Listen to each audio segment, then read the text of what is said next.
So heart rate training is using a rate of your heart beats per minute in order to understand what is going on internally in all these devices, right? Oura Ring, which isn't great at this while you're exercising. It's actually seemingly better for when you're sleeping. So this is more of a, I would put this more of in the recovery from your workout sort of valuable device. This, though, the Scosh and the Polartec H10, these are used extensively in heart rate training. So let's take a break. Heart rate. The easiest way I've thought of this, and I hope this helps with you, is you've got a heart rate right now. You're sitting around and sometimes, you might have had like a nurse or yourself or a doctor tell you to do this, or they've done it for you, or they check on your wrist and they'll mark down a number. So let's say right now for me, if I just sit around and held my hand there, I'd get 61, 60, 59, 58. Now those numbers would come more from a device, which is showing each time my heartbeat, what is the rate. But the other way, that you do it typically as a person is you sit around and count for 20 seconds and times it by 3, or 30 seconds and times it by 2, and that would give you one of these numbers. That's an average heart rate for, let's say, the 20 seconds or 30 seconds that you chose to do it. When these devices output, they give you the rate at each beat. How can there be a rate at each beat of your heart? Because your heart is a lot like the engine in a car. And the rate that you're seeing is your speedometer.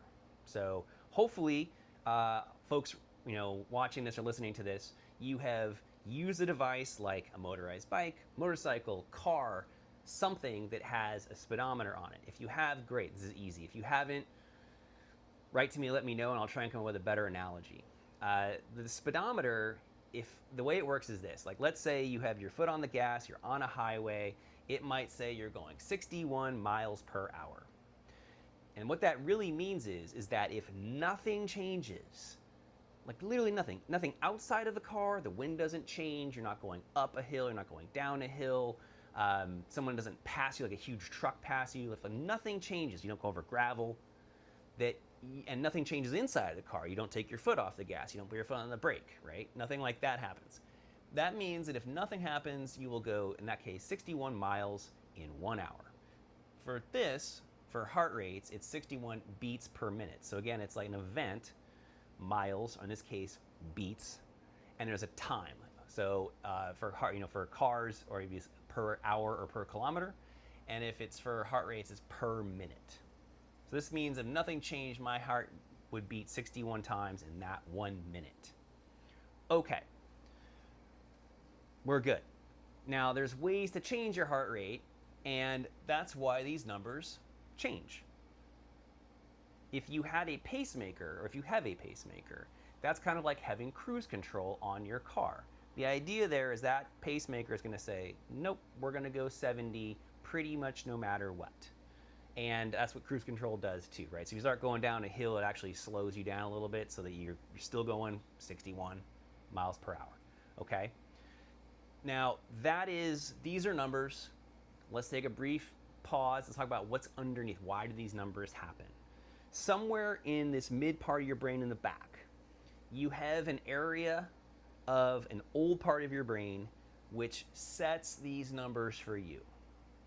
So maybe I'm in the upper 50s, lower 60s. Maybe if you're sitting there, you're in the 70s, or you're in the 50s if you're a runner. Maybe you're in the 40s if you're a really good runner. But somewhere back in there, if you're not doing very much, if you're just sitting here kind of like I am, it won't change a whole lot, right? It doesn't go 61, 400, 2, 150, 95. It stays pretty close. Those are all pretty close, and that's pretty normal to what might look like for me, right? This next one might be back to 60, 62, 61. Like that's pretty normal, right? And the reason those are changing a little bit is because most likely something inside of you is telling it your heart rate to change a little bit. And you have two sets of nerves. Remember I described the nerves that come in here that tell your heart when to beat. You have two sets of nerves that have the ability to speed up your heart rate. That's one set of them. And the other set very different, is like the brake. It slows things down.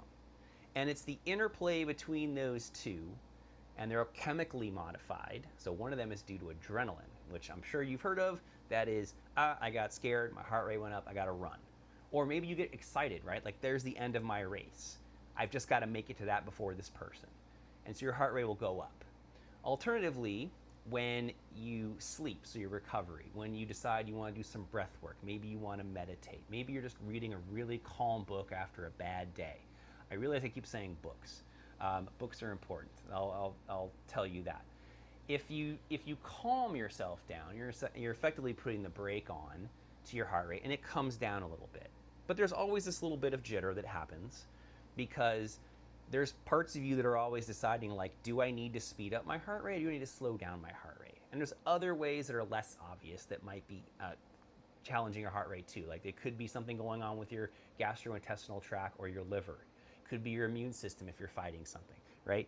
Physiology, the degree I have from graduate school, is how each part of you interacts with the other. So it's communication based as opposed to being an expert on what does the liver do and all the problems that can happen and what do you do about those problems. I don't have that kind of knowledge. My knowledge is more sensory systems work was what I did as a thesis, and it's how parts of you communicate and work with each other so that the whole of you is alive and functional and hopefully doing well, and in our case, excelling. Okay, so there's a brief little side into the physiology behind the numbers. The chemical for the slowing down is acetylcholine. So you have noradrenaline or norepinephrine speeds things up. Those are different terms for the same chemical. And there's acetylcholine slows things down at your heart. So you have two sets of input to your heart, which is measured by this. And those cause your heart to beat a little bit faster or a little bit slower. And if you, for example, you choose the exercise, it's going to go way faster. And once you stop your exercise, it's going to come down pretty quick, hopefully. Okay, so that is heart rates.